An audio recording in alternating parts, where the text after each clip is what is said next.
కొంగను తెలివైన వాళ్ళు ఎలా మోసం చేస్తారో చివరికి వాళ్ళకి ఏ గతి పడుతుందో ఈ కథ వల్ల మనకు తెలుస్తుంది. మోసం, దుర్మార్గం ఎక్కువ కాలం సాగదు. అది బయటపడ్డప్పుడు ఆ తప్పుకు తగ్గ మూల్యం చెల్లించాల్సిందే అన్నది ఈ కథలో నీతి. పూర్వం ఒక అడవిలో చంపక అనే కొంగ ఉండేది. అది ముసలిది అయిపోవటం వల్ల ఇతర కొంగల లాగా వేటాడి ఆహారం సంపాదించటం కష్టంగా అనిపించి అందుకు ఒక ఉపాయం ఆలోచించింది. బదరికా వనంలో కాసారం అనే సరస్సు ఉండేది. అక్కడ మంచి చేపలు సరస్సు నిండా ఉన్నాయని తెలుసుకుంది. ఆ కొంగ వెంటనే ఎగిరి వెళ్లి ఆ సరస్సులో మకాం పెట్టింది. వంటికాలు మీద నిల్చుని జపం చేయసాగింది. సరస్సులోని చేపలు కొంగ చుట్టూ చేరాయి. అయినా కొంగ వాటిని చంపి తినలేదు. అది చూసి చేపలు ఆశ్చర్యపోయి, కొంగ, నీకు మేం ఆహారం, పైగా నీకు అందుబాటులోకి వచ్చినా మమ్మల్ని తినవేంటి అంటూ అమాయకంగా అడిగాయి. అప్పుడు ఆ కొంగ, ఓ నా చేప మిత్రులారా, నేను గంగా నది ఒడ్డునున్న మర్రి చెట్టు మీద కూర్చుని ఉన్నాను. అప్పుడు ఆ చెట్టు క్రింద ఓ యోగి తన శిష్యులకు ధర్మాలను చెబుతూ సకల ప్రాణులయందు దయతో ఉంటే కాని మోక్షం లభించదని చెప్పాడు. అది విన్న నేను ఇక నుంచి మీలాంటి జీవులను చంపి తినకూడదని నిర్ణయించుకున్నాను అంటూ చెప్పింది. చేపలు సంతోషించాయి. కొద్ది రోజుల్లోనే చేపలు కొంగ మంచి మిత్రులయ్యాయి.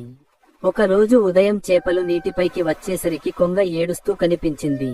మిత్రమా, ఎందుకు ఏడుస్తున్నావు అంటూ అడిగాయి చేపలు. ఏం చెప్పను మిత్రలారా, ఇప్పుడే చేపలు పట్టేవాళ్లు ఇటువైపు వచ్చారు. వాళ్ళు ఈ సరస్సులో చాలా చేపలు ఉంటాయి.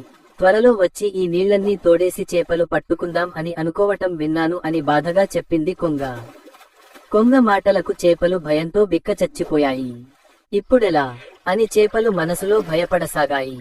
కొద్ది రోజులలోనే మనం మంచి మిత్రులం అయ్యాం. త్వరలో మీరంతా చేపల వాళ్ల చేతికి దొరికి మరణిస్తారని తలుచుకుంటుంటేనే నా మనసు ఏదోలా అయిపోతోంది అంటూ కొంగ దొంగ కన్నీరు కార్చింది. కొంగ మాటలకి చేపలన్నీ మరింత బెదిరిపోయి ఏడ్చాయి. కొంగ మిత్రమా, మమ్మల్ని ఈ ఆపద నుండి నువ్వే కాపాడాలి అంది ఓ చేప.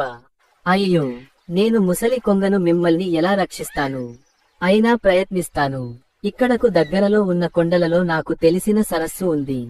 ప్రతిరోజు ఉదయం, సాయంత్రం మీలో ఇద్దరిద్దరి చొప్పున ముక్కుతో పట్టుకెళ్లి ఆ సరస్సులో వదిలేసి వస్తాను అన్నది. చేపలన్నీ ఆనందంగా తలలూపాయి.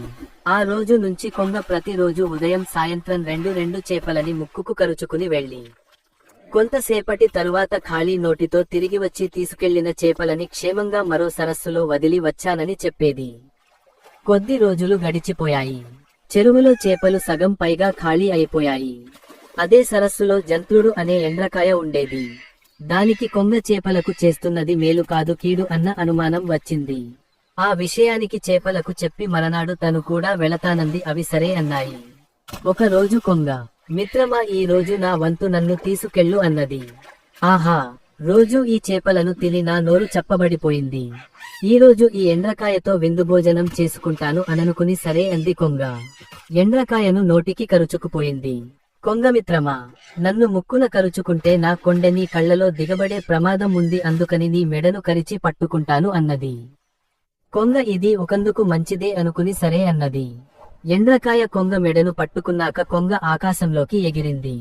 కొంత దూరం ప్రయాణం చేశాక ఎండ్రకాయ క్రిందకు చూసింది. అప్పుడు ఎండ్రకాయ నిజమే, ఇది దొంగ కొంగ. ఈ రాళ్లు రప్పలలో నీటి చుక్క కూడా ఉండదు. దీనికి తగిన శాస్తి చేయాల్సిందే అనుకుని కొంగ మెడను కొరికేసింది. కొంగ ప్రాణాలు వదులుతూ నేల మీద పడిపోయింది. ఎండ్రకాయ కొంగ మెడను వదిలి తాపీగా తన చేప మిత్రులు ఉన్న సరస్సు వైపు నడిచింది. చూసారా, మోసం ఎంతో కాలం దాగదు. తాడిని దన్నేవాడుంటే వాడి తలను తన్నేవాడు మరొకడుంటాడు. అబద్ధాలు చెప్పి చేపలను చంపి తిన్న కొంగ ఎండ్రకాయ చేతిలో చచ్చింది. అందుకే ఎవ్వరిని మోసం చేయరాదు. అలా చేస్తే కొంగలాగా చివరికి ఫలితం అనుభవించాల్సి వస్తుంది.